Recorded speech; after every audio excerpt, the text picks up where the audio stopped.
Good morning दोस्तों, बासित आपके साथ एक कहानी बासित के साथ।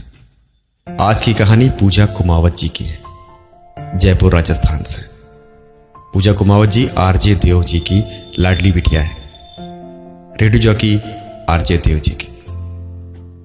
आप मुझे कॉल कर सकते हैं 7518566470। बहुत लोगों ने अपनी कहानी को हमें भेजा हुआ है। हम धीरे धीरे करके सारी कहानी को आप तक पहुंचाएंगे, आप लोगों के नाम के साथ। आइए सुनते हैं उनकी कहानी को। मैं अपने पति के साथ किसी होटल में खाना खाने गई। वहां हम लोगों ने ऑर्डर दिया खाने का और इंतजार करने लगे। कुछ देर में वेटर ने पानी के 2 गिलास और एक जग लाकर टेबल पर रखा। इतने में हमने देखा कि एक खूबसूरत सा नौजवान होटल में प्रवेश करता है और साथ में उसके 80 साल का बुजुर्ग भी रहते हैं, जो बड़ी मुश्किल से चल पा रहे थे। उनको किसी तरह धीरे धीरे चलकर उस व्यक्ति ने टेबल तक पहुंचाया और उनके पास कुर्सी खिसका कर बैठ गया। वेटर को बुलाया और उसको कुछ ऑर्डर दिया। होटल मालिक ने जब ये ऑर्डर लिस्ट देखी तो मन में कौतूहल सा जागा और कुछ देर के लिए ध्यान से उस बुजुर्ग और खूबसूरत व्यक्ति को देखने लगा। खैर, हमारा खाना लग चुका था तो हम धीरे धीरे खाने लगे, पर हम दोनों की निगाह उस अपरिचित पर टिकी हुई थी।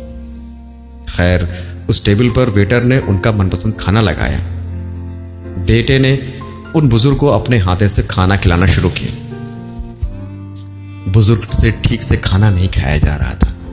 खाना बार बार प्लेट से गिर रहा था और उस व्यक्ति ने जरा भी गुस्सा नहीं दिखाया। आसपास कई लोग जो खाना खा रहे थे उनको बड़ी अजीब नजरों से देख रहे थे। कुछ तो मुंह भी बना रहे थे, पर उस व्यक्ति का पूरा ध्यान उस बुजुर्ग को खिलाने में लगा रहा।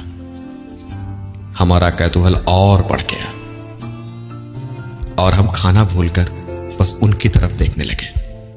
वो व्यक्ति बड़े धीरज के साथ उनको खाना खिला रहा था। बीच बीच में सने हुए मुंह को अपने रुमाल से पोंछता जा रहा था। होटल मालिक बड़े गौर से उनकी तरफ देख रहा था। इतने में खाना खा रहे व्यक्ति ने शिकायत की कि ये क्या हो रहा है, किस तरह से कोई खाना खाता है, क्या आपको घिन नहीं आ रही है। ये लोगों ने वहां के उन लोगों को खाना खाते हुए देखते हुए कहा। होटल मालिक शांत रहा। अब बुजुर्ग खाना खा चुके थे। उनको वॉश बेसिन तक धीरे धीरे ले जाकर उस व्यक्ति ने हाथ धुलाए, मुंह साफ किए उसके, अब वापस टेबल पे ले आया। वेटर को बुलाया और बिल लाने को कहा।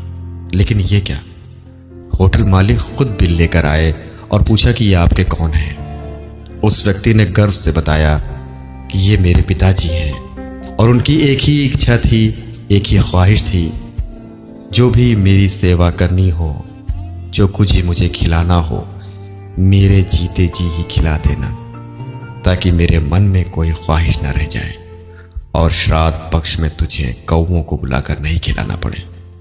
लाइए मेरा बिल दीजिए। होटल मालिक की आंखों में आंसू आ गए और उसके ही नहीं, होटल में खाना खाने आए समस्त लोगों की आंखें नम हो गई। मैं तो खाना भूलकर बस उनकी तरफ ही देखे जा रही थी। होटल मालिक ने बिल उनके हाथ में दिया।